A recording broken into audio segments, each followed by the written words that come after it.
Fala, povo! Tudo bem? Aqui é o professor Ayrton Munhoz, o Papo de Historiador, mais uma aula sobre República Velha.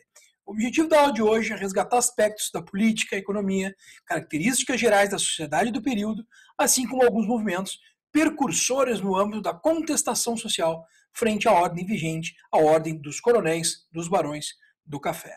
Então, te liga nessa história. Para nos ajudar a analisar melhor os aspectos pertinentes a esse contexto, eu vou então lançar mão de um material que vai ser colocado o link na descrição do canal para que vocês possam ter acesso a ele, ou seja, para que vocês possam então, através de um link do Google Drive, baixar na sua casa e poder ter o material para o estudo. Bom, esse material então vai nos ajudar como um roteiro na hora da gente organizar o nosso entendimento sobre os temas pertinentes ao período. Então vamos lá ao início. Vamos voltar ali.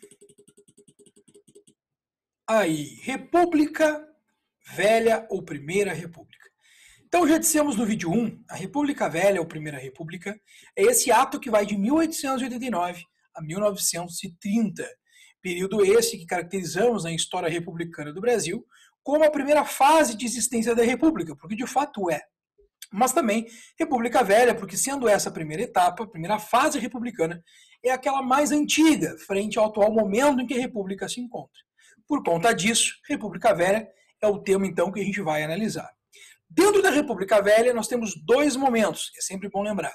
O primeiro, República das Espadas, e estas então são as duas fases presidenciais lideradas por marechais, primeiramente Deodoro da Fonseca, depois Floriano Peixoto, seguido então de 1894 a 1930, ao derradeiro golpe de Estado liderado por Getúlio, a chamada República dos Coronéis, das Oligarquias ou simplesmente do café com leite, devido à hegemonia entre São Paulo e Minas frente àquele período político.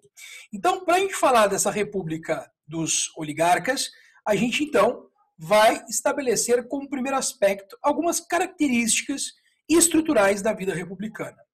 A começar pelo fato de que oligarquias vem de óligos, e óligos significa grupos, grupos que estavam à frente do poder. Quanto a estes, não há dúvidas, os cafeicultores. O café não era o único, mas era o principal produto exportado pelo Brasil de então. Essas oligarquias governavam o Brasil dentro de um pacto federativo, tal qual vislumbrava a Constituição de 1891.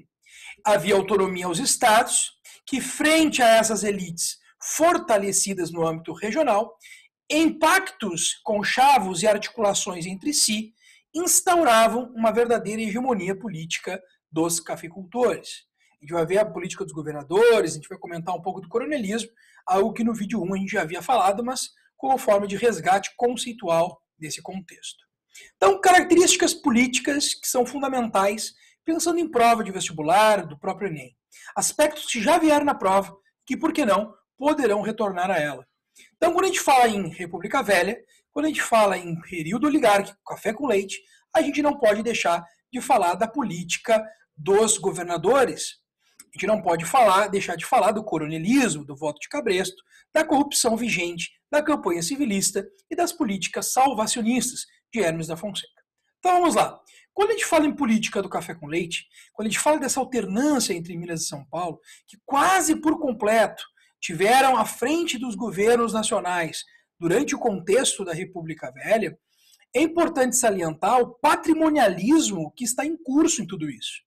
Patrimonialismo, ele é um conceito que aparece em Raimundo Faoro, que é um autor importantíssimo da sociologia no Brasil, que faz uma análise política, uma análise histórica desse quadro, então, existente na República Velha, mas também aparece na obra do Sérgio Buarque de Holanda, da mesma forma.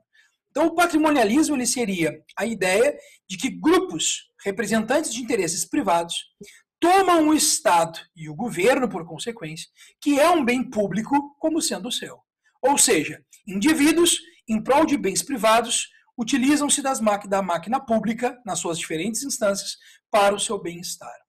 Esse patrimonialismo, a gente pode dizer, em última instância, que ele ainda hoje está em curso no Brasil. Grupos que tomam poder representando setores econômicos ou sociais e que se valem deste poder a seu favor é uma das chagas que o Brasil precisa superar. É uma das características que nos acompanham na política até então. Quem nunca ouviu nos noticiários que o partido A, B ou C deu este ou aquele cargo, ofereceu esta ou aquela pasta do ministério ou de uma estatal importante para receber apoio dentro do Congresso Nacional? Bom, isso obviamente parte de um patrimonialismo. Quem nunca ouviu falar de que o líder presidencial ou de um outro poder qualquer se vale das instituições que lhe cabe para estabelecer a proteção dos seus familiares ou dos bens e interesses econômicos dos grupos que o apoiaram ou financiaram no poder? Isso é patrimonialismo. Tá? E a República Velha, a República do Café com Leite, traz isso muito fortemente na sua gênese. Depois da política dos governadores, Campos Salles foi um mestre da articulação política. Ele organizou, dentre outras coisas, uma aliança entre os governadores de estado, tendo com a intenção clara dessas alianças o estabelecimento do controle da política presidencial. Então era muito simples. Os estados se organizavam, se aliançavam e passavam com isso a estabelecer nas suas bases políticas, que eram as bases locais, municipais, busca de apoio junto aos coronéis ali existentes, seus aliados, para elegerem o determinado candidato. Então, Minas e São Paulo faziam isso muito bem.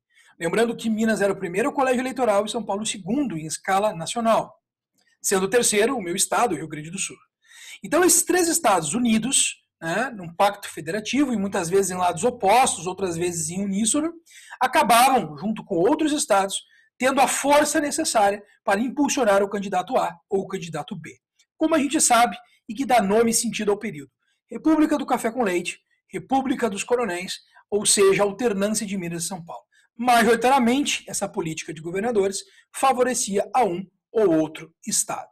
Tá? Então, o Campos Salles é aquele que inaugura, ele que é o substituto, ele que é o sucessor do primeiro presidente civil e cafeicultor no Brasil de então, que é justamente a figura de Prudente de Moraes. Então, ele é o primeiro presidente a assumir após Floriano e, na sequência dele, o Campos Salles, que propõe essa política de um verdadeiro conchavo entre os setores estaduais de grande preponderância econômica, sobretudo debruçados ao café. Coronelismo. Está aí o termo fundamental, a pedra filosofal da política desse período. Então, te liga.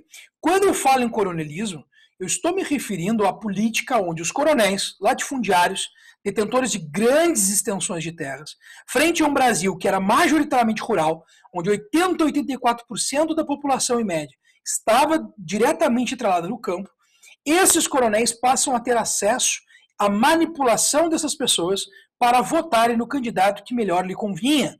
E como isso é possível, professor? Ora, o voto era aberto, e isso era decretado na Constituição de 1891. Portanto, os coronéis sabiam em quem os seus correligionários, os trabalhadores das suas terras, em que eles votavam. Fazia, obviamente, uma fiscalização sobre isso. Podia obter o voto pela imposição e intimidação, que era muito corriqueiro, ou pela compra, pelo apadrinhamento. Era uma forma também de obtenção do apoio político desses setores subalternos a essa hélice econômica, das elites do café. Eles tinham o poder da terra e com o poder da terra eles jogavam com isso para garantir a manipulação e o apoio político para os seus fins necessários. Tanto é verdade que a gente chama de voto de cabresto, o voto lançado pelos indivíduos daquele período. Lembrando que são apenas homens maiores de 21 anos de idade e alfabetizados. E alfabetizados, entre aspas, porque alfabetizados aqui não é escrever e ler cursivamente uma obra qualquer, era apenas ler e escrever o seu nome. Vamos lembrar que a educação não era um bem público. O Ministério da Educação só surgirá com Getúlio Vargas em 1930. Até lá nós não temos nenhum comprometimento do Estado, nem legal e nem político, com a educação. Então, esses indivíduos que sabiam ler e escrever o seu próprio nome, eles o faziam e tinham a condição, a partir daí, sendo homens maiores de 21 anos, de participar do sistema eleitoral. Então, o voto de cabresto era o voto obrigado, cabresto, que tu bota no animal para guiá-lo. Então, os coronéis guiavam os homens até o local de votação. Tem um dito interessante da época que fala que os homens viravam cidadãos quando na época da eleição, porque eram vistos pelos coronéis, recebiam alguns agrados dos coronéis, eram levados por carros puxados a boi para votar pelos coronéis, era feito almoço aqueles homens, e inclusive votar em diferentes locais, onde eles assumiam também diferentes nomes, trocavam roupa, faziam a barba, recebiam então do coronel todas as orientações para fraudarem o processo eleitoral. Vamos lembrar que é um período em que a informatização ela era praticamente inexistente em termos de mecanização. Então era tudo manual e por isso mesmo favorecia enormemente a manipulação dos homens que fiscalizavam e conduziam o processo político. Então a gente chama de curral eleitoral, o local onde esses homens, guiados pela vontade do coronel, comprados pelo coronel, iam então exercer o poder de votar. Corrupção, marca maior do processo político. Até porque a comissão verificadora, e isso muito se pergunta, professor, não havia nenhum órgão que controlasse, fiscalizasse o processo? Havia um órgão do legislativo, que é a comissão verificadora, mas essa comissão também era maleável e corruptível. E por conta disso ela acabava, por vezes, cometendo aquilo que alguns historiadores chamam de degola eleitoral.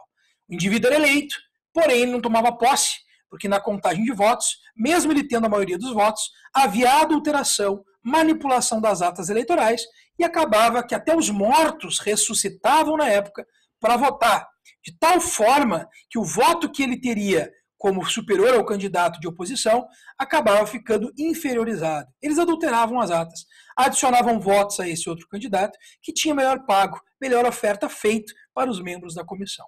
É a degola eleitoral. Pois é, isso aconteceu no Brasil. Depois da campanha civilista. A campanha civilista foi a tentativa primeira de uma campanha eleitoral em território nacional. Se deu na época, em 1910, onde dois candidatos se lançavam à presidência. De um lado, o Hermes da Fonseca, um marechal de origem gaúcha, sobrinho de Deodoro da Fonseca, e do outro, o defensor da lex, né, o defensor da lei, o representante da ideia de jurisprudência, que era o famoso, né, líder da economia malfadada do período provisório, que era a política do encilhamento, o Rui Barbosa. Então, o pai da política do encilhamento, de um lado, defensor da legislação, um jurista importante, que no Império teve protagonismo político e que agora segue buscando esse espaço junto à lógica republicana. Rui Barbosa, de um lado, defensor da pena, né, defensor da legislação, da lei, do outro, o defensor da espada, da cavalaria, o Hermes da Fonseca, marechal em armas. Campanha civilista, porque o Rui Barbosa acreditava que era necessário instruir a população e apresentar ao povo os projetos, as pautas a serem exercidas pelo presidente. Então ele vai literalmente percorrer o Brasil inteiro, falando com as massas, indo então às ruas, fazendo comícios a céu aberto, nas praças públicas, tudo em vão. Porque o Hermes da Fonseca faz uma leitura muito precisa desse período e ele entende que o povo saber em quem vai votar, pouco ou nada importa. O que importava eram as elites com quem ele poderia se conchavar. E aí, como não destacar a figura do Pinheiro Machado, que foi um político de bastidores, por muitos historiadores, como meu amigo professor Delmar Vilagra, na sua dissertação de mestrado, seria o Sarney da República Velha. Ou seja, o poder às escondidas, o poder oculto, o poder silencioso. Ele que então articula toda uma base governista e faz várias propostas aos pares políticos para apoiarem o Hermes da Fonseca, que vence a campanha civilista e que se torna o presidente do Brasil de 1910 a 1914. E por falar em Hermes da Fonseca, política salvacionista. O Hermes da Fonseca, como ele era um militar, ele chega no poder e a primeira coisa que faz é tentar controlar regiões que eram declaradamente opositoras à sua política, opositoras à sua figura de Estado. Então ele vai lançar mão de uma plataforma. Temos que moralizar os costumes políticos e reduzir as desigualdades sociais do Brasil. Muito mais um discurso, infelizmente, do que uma prática de fato. O que ele queria com isso era, de algum modo, punir ou enfrentar as elites regionais que se opuseram a ele e à sua candidatura. E ele vai, então, lançar mão de intervenção junto a alguns estados, como o Ceará, nos levando ao movimento do Juazeiro, do Padre Cícero, que a gente vai comentar mais adiante, não vou me alongar por agora. Vou me reter em dizer que política salvacionista ou política das salvações é um mecanismo de intervenção do Estado, né, do governo federal, em algumas localidades, tentando combater o que ele chamava de imoralidade da corrupção eleitoral. Então, combater as elites coronelistas. Mas não se enganem, no fundo o que ele queria era combater de fato os seus inimigos políticos. E a política salvacionista não vai ter o eco que assim esperava ele que teria. Então aí nós temos algumas imagens, né, que retratam aquele período. Temos ali então uma charge mostrando o político levando o eleitor como um burro sendo conduzido, né, ao seu curral. Daí os termos, né, curral eleitoral e voto de cabresto. Depois embaixo ali nós temos a figura das caveiras, né, com uma cédula escrito voto. E aí óbvio que uma ironia ao fato de que muitos mortos se levantavam no período da eleição. É fruto da corrupção, evidentemente.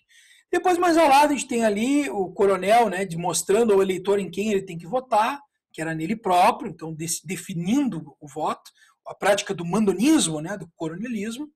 E depois, embaixo, o voto de cabresto, mais uma vez retratado, né, a partir, então, do coronel puxando o eleitor até a urna para cumprir a sua vontade. Então, todas essas são charges que já foram usadas em provas de vestibular e que vale a gente, então, destacar aqui. Mais uma charge, essa representando a política dos governadores, né? Então, Minas e São Paulo, café com leite. Vejam que nós temos na base vários outros estados, como o próprio Rio Grande do Sul, Paraná, né? Entre outros, tentando chegar ao topo, tentando chegar ao poder, mas este poder controlado, de fato, pelo estado de Minas e pelo estado de São Paulo. Características econômicas. Então, quando a gente fala em características econômicas, a gente está falando em aspectos gerais do período. Então, um período da época, café com leite, evidentemente, tem no café a principal força da produção. Mas eu falei num vídeo anterior com mais detalhamentos. Então, eu vou me reter aqui a dizer que nessa época, sobre o café, o que mais nos importa é justamente as chamadas políticas de valorização artificial do café, que partem através de algumas práticas ou mecanismos. Dentre eles, o Convênio de Taubaté. O Convênio de Taubaté é uma aliança entre o estado do Rio de Janeiro, São Paulo e Minas, onde todos os três estados buscariam, através de recursos públicos, comprar em parceria o excedente de café produzido pelos seus respectivos produtores. Então, se em um dado momento Minas produzisse mais café do que o mercado podia absorver, os demais compravam café mineiro. Depois, se em outro momento era o Rio de Janeiro, os cariocas lá da Baixada Fluminense, então eles iam lá e compravam. E depois, se fosse São Paulo, iam lá e compravam. Qual é o grande detalhe aqui? O grande detalhe importantíssimo de ser mencionado é que eles vão usar dinheiro público para isso. A lógica deles era a seguinte, era bem simplista. Eles compram o café excedente, esse café é estocado. No momento que houver uma baixa, uma quebra de safra ou um aumento de demanda pelo café, eles, os governos, pegam esse café que estocaram e botam à venda, recuperando todo o recurso que empreenderam na compra do café. Qual é o grande detalhe que nos leva a uma máxima, te liga para as provas de vestibular, que é a máxima da privatização dos ganhos e a socialização das despesas?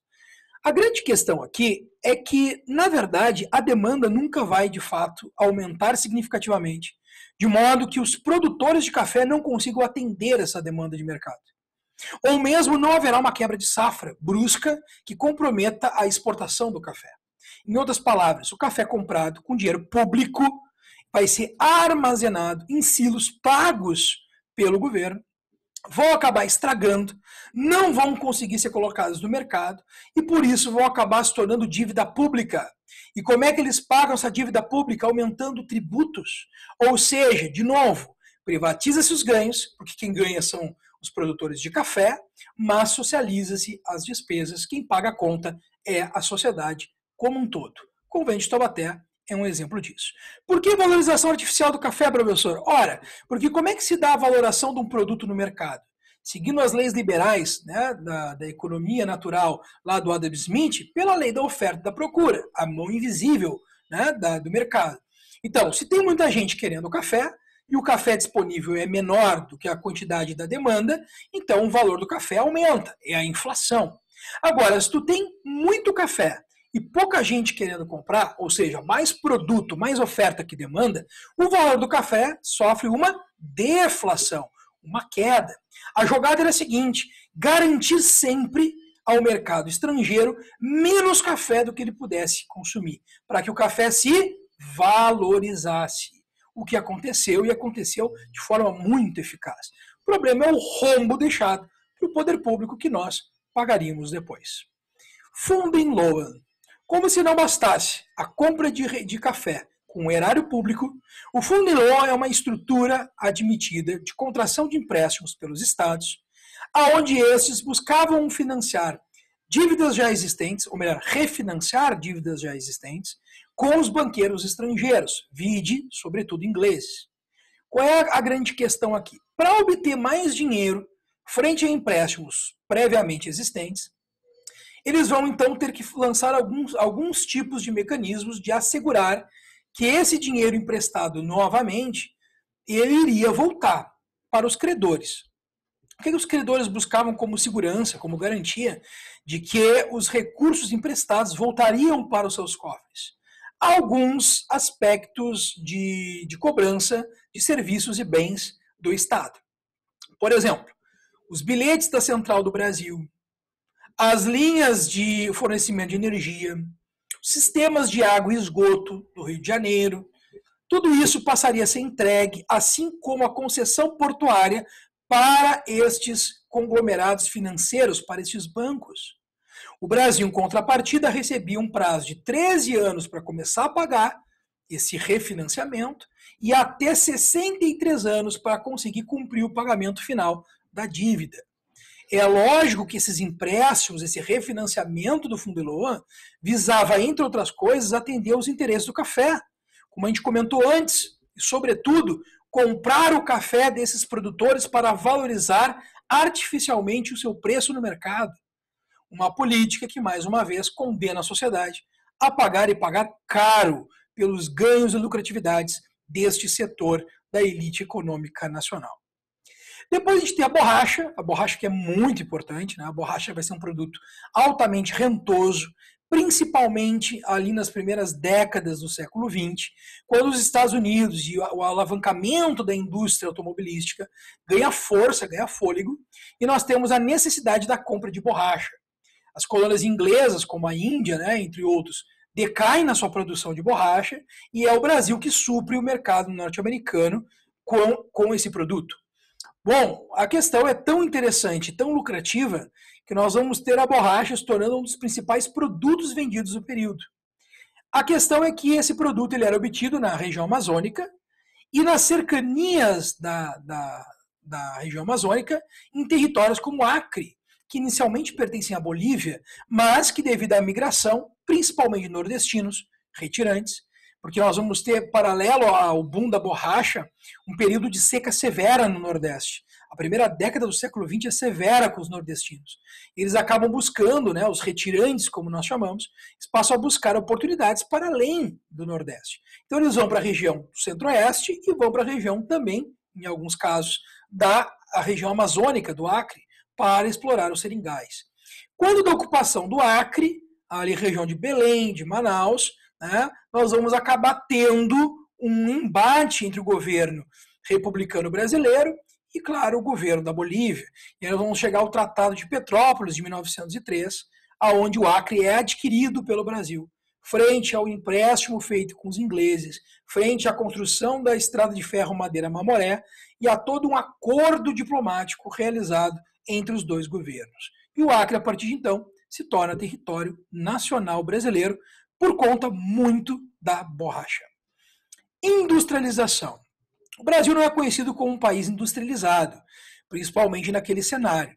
Tivemos surtos industriais no período do Segundo Reinado, com a figura do Mauá, foi muito importante aquele contexto, mas agora vamos ter um novo momento de uma industrialização que se torna política de Estado, diga-se de passagem. Né? E o que seria essa industrialização que se dá nesse momento?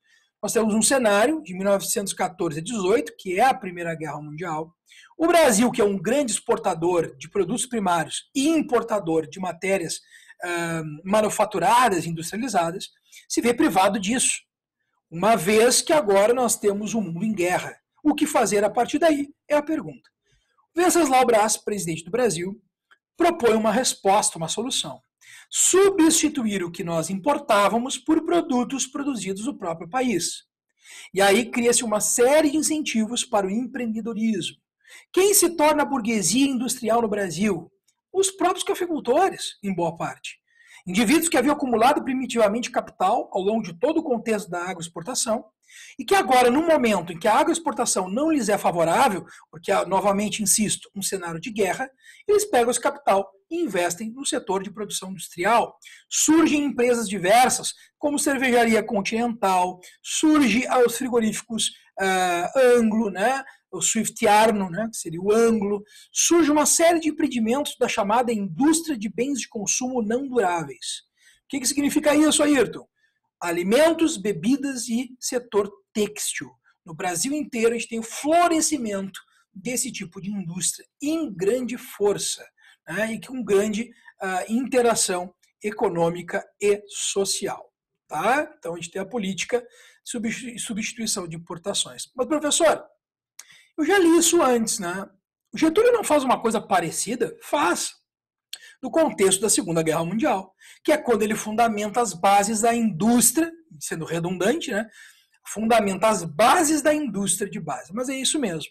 Ele cria o lastro para a implementação e consolidação da indústria de produção de metal pesado, siderurgia, metalurgia, né? Através do financiamento oportunistamente conquistado pela habilidade diplomática de Getúlio com os Estados Unidos, que a gente vai comentar em aulas futuras. E aí nós temos as imagens fazendo referência, né, à política de valorização artificial do café. Então lá o café sendo explorado, produzido pelos trabalhadores, vide, sobretudo, imigrantes, né, e negros alforriados existentes no Brasil, e a caixa do dinheiro da União, né, União, país, governo federal, sendo retirada, né, pelos governadores como forma de comprar o café excedente na política de valorização do café, como a gente comentou. Primeiros anos da República no Brasil. Então, mudou o sistema político, mas não mudou a estrutura do cotidiano. Ou seja, para as pessoas, a monarquia, a república, pouco diferiu, porque a desigualdade social não foi combatida, a realidade econômica não foi alterada, quem era rico segue mais rico, quem era pobre segue pobre ou mais pobre. Então, na estrutura cotidiana, socialmente falando, não houveram alterações, pelo menos nesses primeiros anos da República Velha. Então, nós não tivemos ali nada de tão drástico, de modo a demonstrar um avanço trazido pela República. A maior parte da população, como a gente já comentou, rural, pobre e analfabeta, né, marginalizada, podemos assim dizer. As transformações sociais muito vagarosas, muito lentas, como eu falei, nada de tão significativo. É importante lembrar que a industrialização que comentamos agora, ela vai gerar de fato uma grande atração e crescimento urbano, mas nada de modo sustentável ou que abraçasse a todos os setores do mesmo modo. Se é verdade que haverão linhas de financiamento para o empreendedorismo da elite frente a um boom industrial que teremos agora, não teremos o mesmo compasso em linhas de crédito oferecidas à população mais pobre ou mesmo de garantias sociais cedidas pelo Estado a elas, vide direitos trabalhistas. Nós temos uma ascensão industrial descompassada da ascensão dos direitos sociais. Claro que isso vai gerar conflito, vai gerar manifestação, greve, organização sindical, entre outras coisas que a gente vai comentar no encalço agora da nossa aula. E por fim, imigração europeia, constituição de uma classe média urbana. Então, o crescimento das cidades gera uma burocracia urbana, tanto estatal quanto privada, que vai acabar agora se tornando um setor importante na sociedade brasileira, ainda que incipiente, ainda que em desenvolvimento, né, como a gente vai também pontuar. Aí chegamos no ponto mais importante pensando em Enem, os movimentos sociais da República Velha. Tá? O Enem já perguntou por várias edições sobre a revolta da vacina, já falou sobre a revolta da chibata, né? Já citou Canudos, provas de vestibular fazem referência a isso a todo momento. Então, são aspectos que a gente vai ter que pontuar, vai ter que percorrer e vai ter que se debruçar a entender, porque são questões certas de prova, sejam do Enem ou mesmo de vestibular. Então, uma passada rápida para a gente poder ter o entendimento do que a gente tem que saber para essas provas. Quando a gente fala em movimentos sociais da República Velha, eu divido eles em dois blocos. Os movimentos urbanos, que aconteceram nos cenários das cidades brasileiras, e os movimentos rurais, que se dão então no meio campesino. Os movimentos rurais são, sobretudo, a Guerra de Canudos, primeiro movimento dessa ordem no Brasil de então, a Guerra do Contestado, a Revolta do Juazeiro e o Cangaço. Todos movimentos de ordem rurais. Urbanos, Revolta da Vacina, Revolta da Chibata, Tenentismo e Greve Geral de 1917. Todos eles, percebam, movimentos que se dão ainda no hiato, no contexto do eixo Rio-São Paulo. Tá? A greve geral se dá em São Paulo, o movimento tenentista se dá majoritariamente no Rio de Janeiro, mas também em outras localidades, no Rio Grande do Sul em 1923, a gente vai ter em São Paulo em 1923, mas o eixo, então, Rio-São Paulo, preferencialmente, majoritariamente, o eixo de ações sociais, de contestações sociais naquela época. Não é de se espantar, é o centro administrativo, o Rio de Janeiro, e o centro econômico, né, sobretudo principal, e ainda hoje, né, o maior PIB no Brasil, que é São Paulo, tá? Onde reúne as principais atividades de produção industrial e, portanto, como consequência, a ação mais visível, mais organizada dos operários no Brasil. Agora, Ayrton, e o movimento da revolta lá do início do processo republicano, a primeira revolta da Armada, a segunda revolta da Armada e a Revolução Federalista, elas não entram aí? Ou ainda, eu quero fazer prova na URGS, aquela Revolução de 1923 não entra aí? Entra. Só que aqui, como eu estou dando ênfase ao período da República do café com leite, então eu separei os movimentos que se dão nesse contexto. É verdade, a gente poderia ter colocado aí revoltas urbanas, 1923, a Revolução de 23, que é específica do Rio Grande do Sul. Tá? E a gente vai destinar um espaço para ela, para também comentarmos sobre as suas características. Tranquilo? Vamos adiante, então. Guerra de Canudos. Bom, a Guerra de Canudos é um movimento que, primeiramente, a gente tem que pontuar o seu aspecto principal. É um movimento messiânico. O que é um movimento messiânico? Deve estar te perguntando. O movimento messiânico, ele é todo um movimento que tem como característica uma liderança, cujo entendimento daquela sociedade, daquele grupo ao qual ela fala, ela interage, é de que ela é uma liderança enviada por Deus ou por uma força superior. Messias seria o libertador dos povos. Se a gente for comparar, é como Jesus é para o cristianismo, ou como Maomé ou Mohammed é para o Islã. Ou seja, um enviado com a missão de libertação, com a missão de enaltecimento daqueles povos.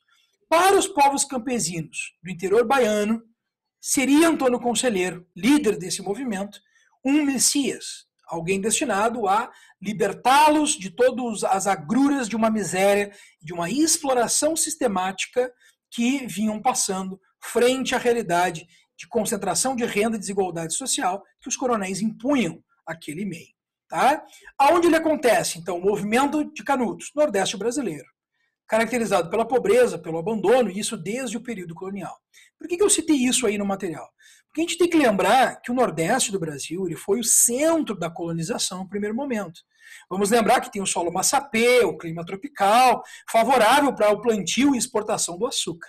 Porém, com as reformas pombalinas, com o advento do ciclo do ouro, em 1763, a gente tem a transferência da capital de Salvador para o Rio de Janeiro. E com ela, a transferência do eixo econômico e político. Essa transferência, essa transformação, ela acaba gerando um certo abandono do Nordeste. E um abandono que vai ser sentido, então, desde a época colonial até os dias republicanos. Dessa forma, nós vamos ter um Nordeste segregado, vivendo inúmeros problemas que não são facilmente solucionáveis sem o investimento e a atenção do poder público, do poder nacional, sobretudo, que deveria destinar verbas para que se fizessem reformas e ações imprescindíveis para a melhoria daquela região. Tá? Sobretudo o tocante à questão da seca e as reformas fundamentais para a transposição, né, do Rio São Francisco, para a ação de escavamento de poços artesanais, entre outras coisas mais, que só hoje, século XXI, estão saindo do papel, ainda que vagarosamente com vários problemas, como a gente bem sabe. Tá? Então, naquela época, o Nordeste tinha uma produção de subsistência, já não era uma região onde se produzia gêneros lucrativos no mercado internacional, então uma produção mais voltada ao atendimento das necessidades internas, e aí nós vamos ter ali, em 1893, a criação do Arraial de Canudos. Na verdade, a região do Arraial do Belo Monte, que é uma região no interior da Bahia, que vai ser então ocupada pelo Antônio Conselheiro, assim como pelos seus seguidores. Quem foi Antônio Vicente Maciel ou Antônio Conselheiro? Um entre tantos outros que tinham essa alcunha de conselheiros. Eram indivíduos que levavam para o recôncavo do interior baiano e do Nordeste como um todo conselhos a partir das reflexões bíblicas. Eram homens letrados que tinham se dedicado a uma vida de espiritualidade, uma vida religiosa, não estavam atrelados, na grande parte, à igreja, não eram funcionários do membro clerical católico, mas tinham para si uma missão, que era a missão de trazer à tona aquelas pessoas algum alento. A diferença desse Antônio Vicente Maciel para outros conselheiros do seu tempo é que ele não vai levar apenas uma mensagem, uma fala espiritual de alento, mas ele também vai levar uma fala politizada, no sentido de fazer críticas à República, de fazer crítica à cobrança de impostos, crítica à miséria social vivida por aqueles campesinos. E uma crítica que, obviamente, tinha reflexo e coerência com aquele cotidiano. As pessoas, de fato, pagavam altos impostos a uma elite que, segundo ele, era tomada pelo mal, era tomada pelo que havia de pior, que era a ganância, que era a violência. Então deveriam esses homens, segundo a vontade de Deus, abandonar essa realidade de mesquinharia, de violência, de ganância, de exploração, e se comungarem com Deus dentro de uma nova vida, de uma nova aspiração econômica, social, mas sobretudo espiritual, que era uma vida comunal junto aos valores cristãos. Então ele propunha fundar uma nova sociedade sobre novas bases, uma base marcada pela cooperação, pela caridade, pelo comunismo, no sentido de todos buscarem o comum bem-estar da comunidade e não do indivíduo. Evidente que no primeiro momento o Antônio Conselheiro ele vai ser visto, né, por muitos como um homem que delira, um louco, um insano, até que esse louco e esse insano tenha eco junto às massas. Ele, que fazia uma pregação bastante monárquica, né, no seu aspecto, dizia que na época da monarquia, quando Deus e os homens estavam unidos, lembrando que a época da monarquia era o padroado régio, aonde o Estado e a Igreja estavam fundidos, aonde a religiosidade era católica por excelência, né, dizia ele, então, que ali Deus abençoava o Brasil. A partir do momento que a República é proclamada, que se rompe as esferas de Estado e da Igreja, o Brasil fica desassistido da vontade e da benesse de Deus, que, portanto, estaríamos todos condenados. O que nos restava? Viver uma vida de comunhão com o pensamento cristão. Então, criar essa comunidade, insisto nisso, que estivesse toda ela voltada ao seu bem-estar. Todos trabalhando por todos. Essa era a lógica do Antônio Conselheiro. Tá? Bom, ele vai pregar, ele vai difundir as suas ideias, e ele, obviamente, vai ser desmerecido. Até, inclusive, alvo, segundo alguns historiadores, como na UPF, a gente vai ter ali no livro Belo Monte, né, do Mário Maestre, um historiador bastante importante no Rio Grande do Sul, ele vai dizer que os caras tripudiavam, debochavam. Quem é esse Antônio Conselheiro? Isso é um louco. Só que esse louco, como eu disse, vai ter eco junto às massas.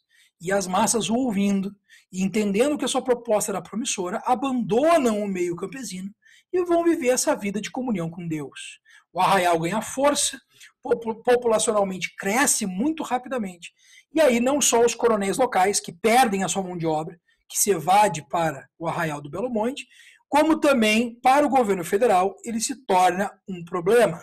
E aí nós temos então a repressão policial, militar, sendo lançada contra o Arraial do Belo Monte. São 4 expedições, todas as primeiras 3 falhas, todas as primeiras 3 controladas e debeladas pelos membros que estavam no Arraial. Lembrando que muitos daqueles que para lá foram buscavam redenção espiritual, como é o caso de ex-jagunços, matadores de aluguel, mercenários, que sabiam manejar armamentos e que vão, obviamente, usar desse conhecimento para enfrentar os inimigos do Arraial. 3 expedições falhas, até que uma 4ª expedição, essa sim, mais de 1000 soldados, com canhões importados da França, vão até a região do Belo Monte e bombardeiam aquela cidade. Bombardeiam aquele arraial, na verdade, né? Destruindo tudo e todos que lá estavam. As mulheres e idosos haviam evadido, né, do território, mas ficavam ainda alguns resistentes, um idoso, uma criança e um homem adulto ferido. Eles ficam resistentes até o final, quando acabam sendo sobrepujados e mortos pela investida última do exército do Brasil. Dessa forma, o movimento de Canudos é colocado abaixo. Antônio Conselheiro, que tinha morrido antes mesmo da invasão final, o corpo desenterrado, a cabeça arrancada, levam ela na bandeja para o governador da Bahia conferir, ter certeza que o Antônio Conselheiro tinha morrido, tinha ter certeza que aquele mito popular tinha sido definitivamente enterrado. A cabeça dele é mantida até, curiosamente, durante muitos anos no laboratório de anatomia da Universidade Federal da Bahia. Mas depois a gente tem um acidente, né, no laboratório, ele é todo consumido em chamas e a cabeça, da mesma forma, acaba sendo consumida. Né, e dessa forma se perde os vestígios do Antônio Conselheiro, líder tão importante desse movimento. Tá? Bom, dito isso, algumas imagens. Então, imagens daquela época, charges que eram realizadas. Então, tu vê o Antônio Conselheiro pintando aí a República, né, como obra do diabo. Depois a gente tem ali um outro lado, o Antônio Conselheiro dizendo não à República, parando a figura feminina da República. Mais abaixo, o Antônio Conselheiro se colocando à frente das canhoneiras, que repreendiam, né, o movimento que ele liderava, então, frente ao poder de fogo do Exército Brasileiro, como a charge da Revista Ilustrada demonstra muito bem. E, por fim, a imagem do corpo dele, né? Então, é uma fotografia real. Lembrando que a obra fabulosa da literatura brasileira retrata bem, né, esse período dos últimos anos de Canudos. Nós temos aí Os Sertões, de Euclides da Cunha, que era um jornalista, né, que vai noticiar todo esse contexto da Guerra de Canudos, e não somente a geografia local, faz um trabalho primoroso, e que é uma referência, não por acaso, literária, né, sobre esse momento da história. Então, ali uma fotografia do corpo do Antônio Conselheiro. E aí nós vamos chegar, então, à campanha do contestado, ou Guerra do Contestado, que tem uma coisa muito interessante em comum com a Guerra de Canudos, porque as duas foram movimentos de ordem rural e movimentos de ordem messiânico. Nas duas tivemos lideranças que se colocaram como representantes de uma força superior, ou pelo menos foram lidas assim pelos seus signatários, seus correligionários. Nesse caso em específico, ao contrário da Guerra de Canudos, não se dá no Nordeste, na região da Bahia, mas vai se dar numa zona de litígio entre Santa Catarina e o Paraná, chamado então de contestado, porque todos os dois estados reivindicavam para si. Mas era uma zona administrada pela União, ou seja, pelo Poder Federal. O que vai acontecer? Nessa zona de litígio, pequenos agricultores, famílias, né, de produtores rurais, se estabeleceram há muito sobre ela. Até que o governo brasileiro, através da figura dos coronéis, passa a estabelecer o controle sobre esse território e expulsar esses agricultores dali. Objetivo: o governo brasileiro, atendendo a uma demanda do café, quer construir estradas de ferro que ligassem o centro da cafeicultura de São Paulo com a região do Rio Grande do Sul, e daqui escoasse essa produção por vias marítimas até a Zona do Prata. Então a ideia era fazer uma ligação entre as regiões estaduais para acelerar a distribuição do café. Então eles vão contratar uma empresa inglesa para construir a estrada de ferro e uma empresa americana para explorar a madeira local. Essas empresas vão se apoderar do espaço, inicialmente vão absorver esses desalojados agricultores, que vão trabalhar, seja na indústria madeireira ou na construção da estrada de ferro, mas quando em dado momento essa construção acabar, ou essa madeira se exaurir, esses trabalhadores literalmente vão estar desalocados da sua terra, expulsos delas, e que obviamente vai causar a eles um grande desconforto. Eis que surgirá as figuras messiânicas, né?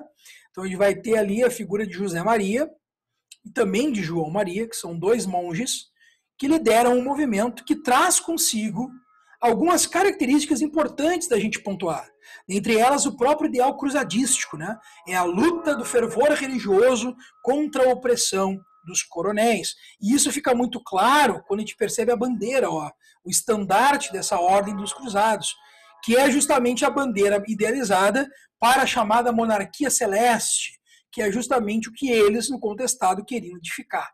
Uma monarquia que tivesse como bandeira uma representação da bandeira da Ordem dos Cruzados, lá do período medieval.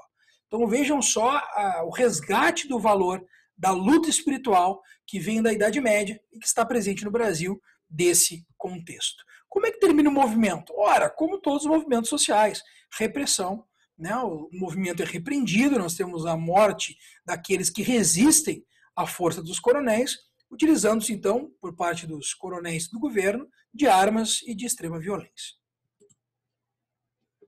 E aí, por último, para finalizar a aula de hoje, nós vamos falar da revolta do Juazeiro. O que é a revolta do Juazeiro? Bom, basicamente a revolta do Juazeiro é uma revolta que vai se dar no Ceará, quando nós temos a política salvacionista, lembra dela, no início da aula?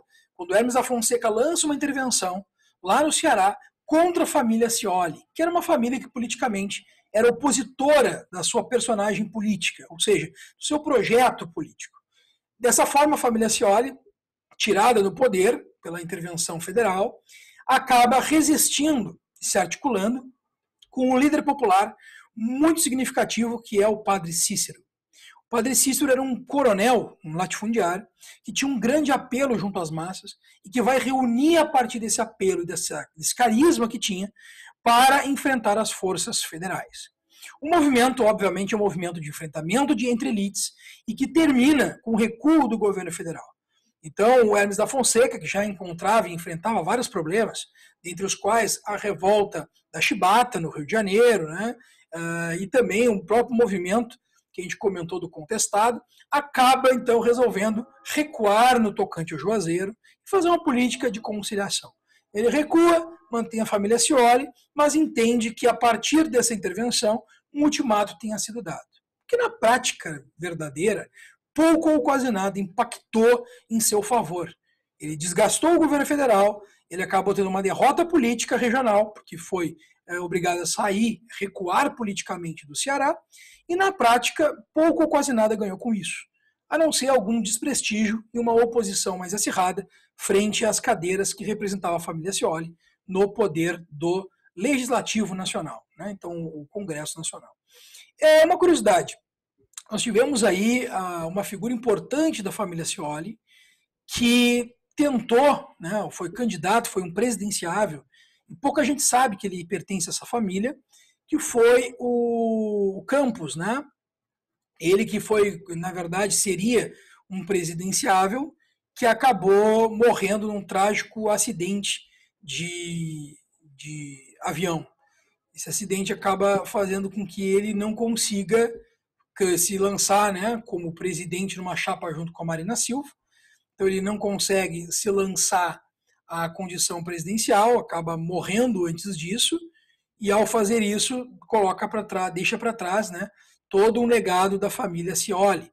Ele que tinha tido um grande apelo popular, pelo menos no primeiro momento, e que acaba perdendo isso quando nesse fatídico acidente, né? Então nós acabamos tendo aí literalmente uma perda política muito grande quando nas eleições de 2016, quando ele seria então candidato à presidência da República, né? Eduardo Campos acaba morrendo nesse trágico acidente e com ele acaba morrendo também o sonho de uma possível, né, candidatura. 2016 não, 2014, que é quando ele seria candidato.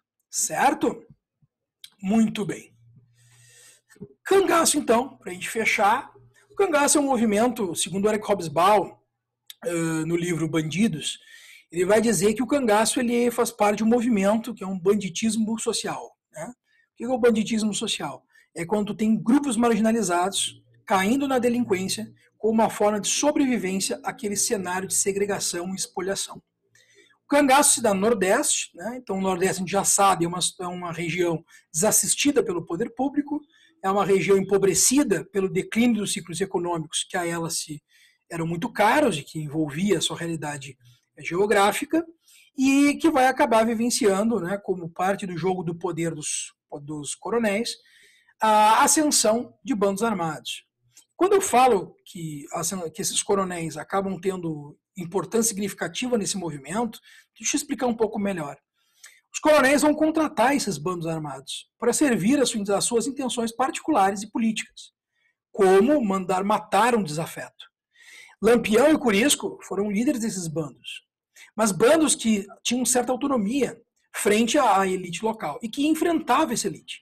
Muitos coronéis foram atacados quando as suas propriedades por esses bandos, que eram perseguidos pelas chamadas volantes, que eram as forças militares que buscavam desarticular esses grupos armados, como de fato acabaram fazendo com grande êxito. Tanto Corisco quanto Lampião são mortos, né, e o movimento é desarticulado. Esse movimento que tem origem na exclusão social, na ausência da participação e investimento do Estado junto àquela região, marcada pela marginalização econômica.